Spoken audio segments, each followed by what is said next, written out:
Today's repair, guys, ka-senior, this Hanabishi space. I don't know, guys, what's the problem of this fan, Hanabishi space. So this morning, while we are in enhanced community quarantine, guys, we will make it busy. Stay at home and fix what you can fix. Clean what you can clean. Guys, we will open now.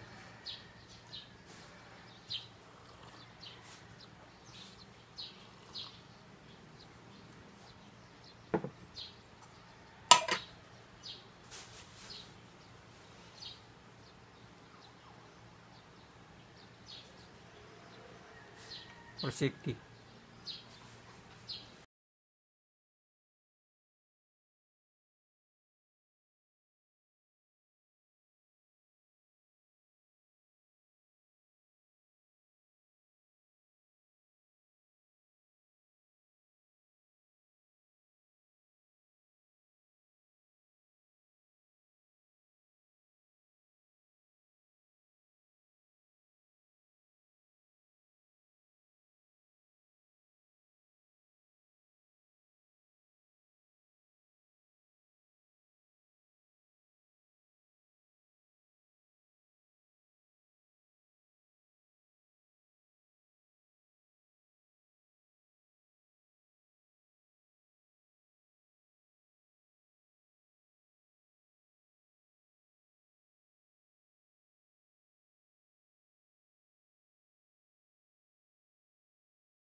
Too much dirty.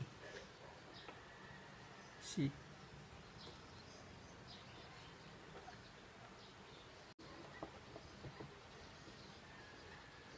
Shafting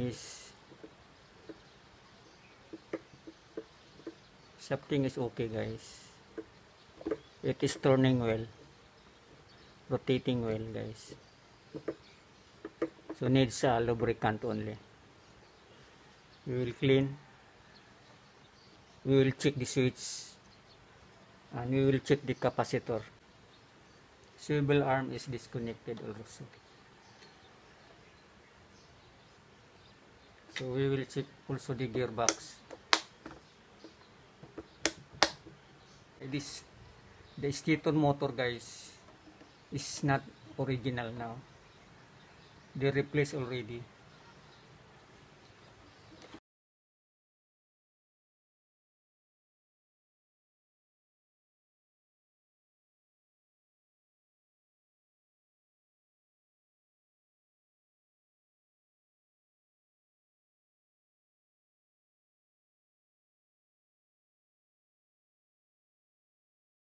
The switch is broken, guys,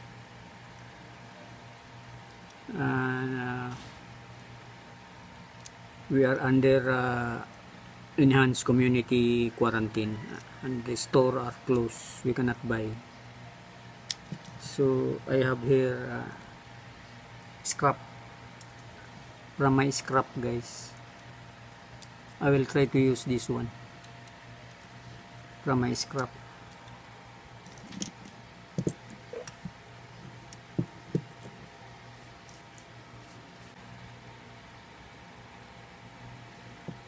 It can be same hole.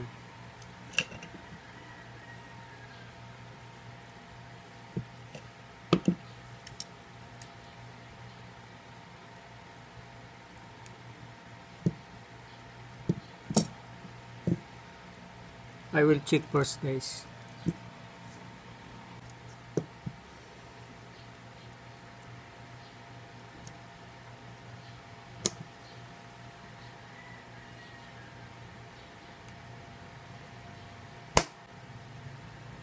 Number 2, no continuity, guys.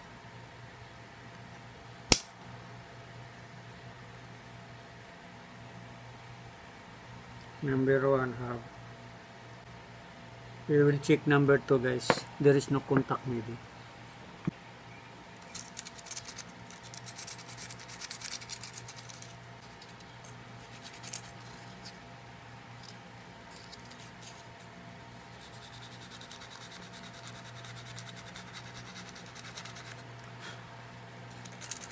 Actually, I have already my previous video regarding to repair this switch contact point.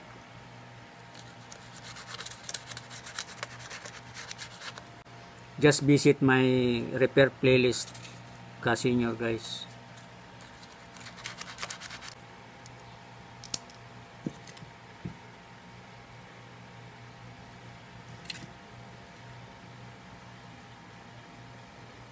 Okay now, guys. Number 2.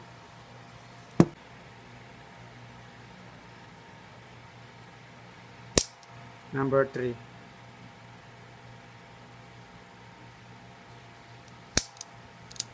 Number 1.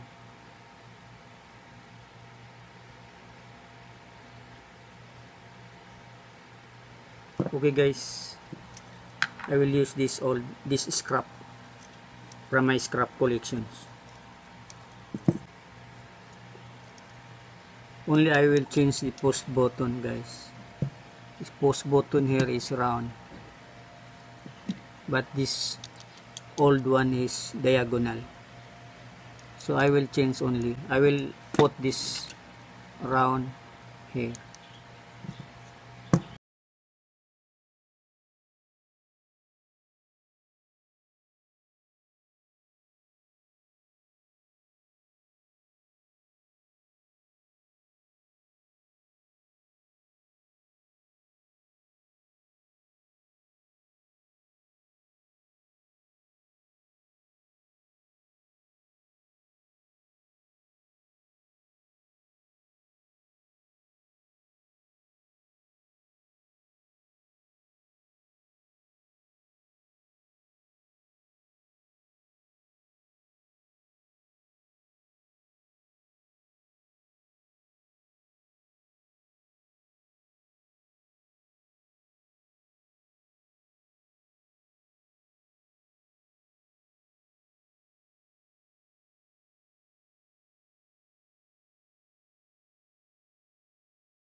Guys, now I change the post button. Number 1, number 2, number 3.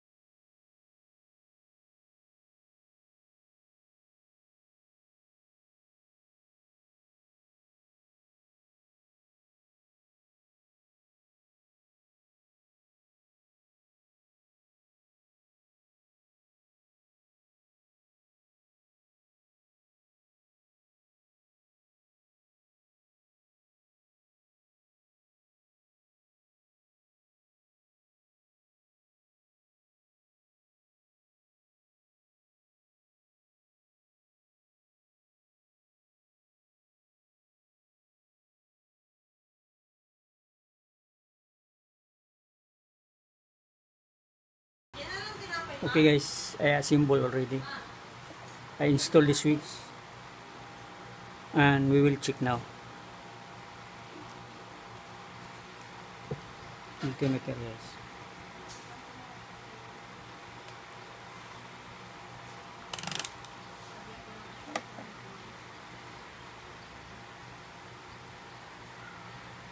Number 1, 370. Number 2, 330.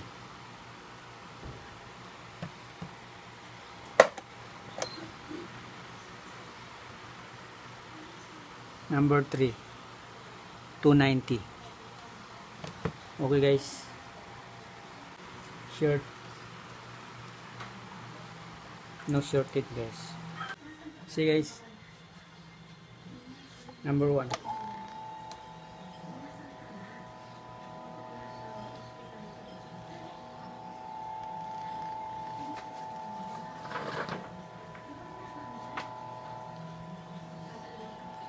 Number 2.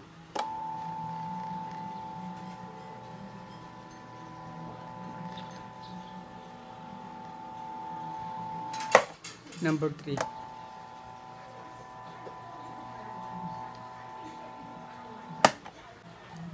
Okay guys, I already clean all this. I will return back now guys.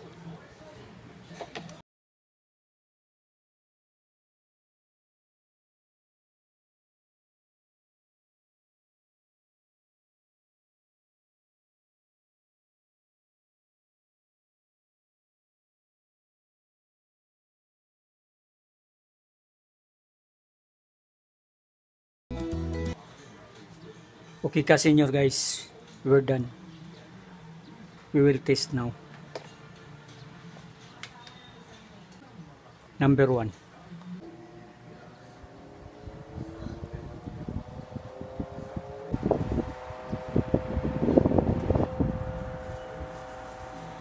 Number 2.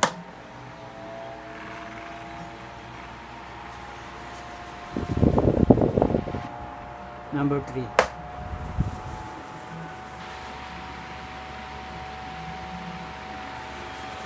Okay guys, we're done. In this repair, I replace lock nut for safety guard cover. It's lost it. I replace the switch guys.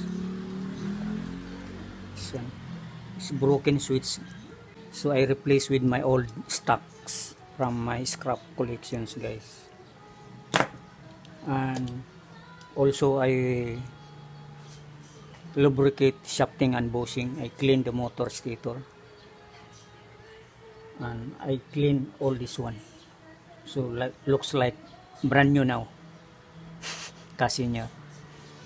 For those who are new in my channel, please don't forget to subscribe guys, so that you will be informed for my next videos, and please tap the notification bell.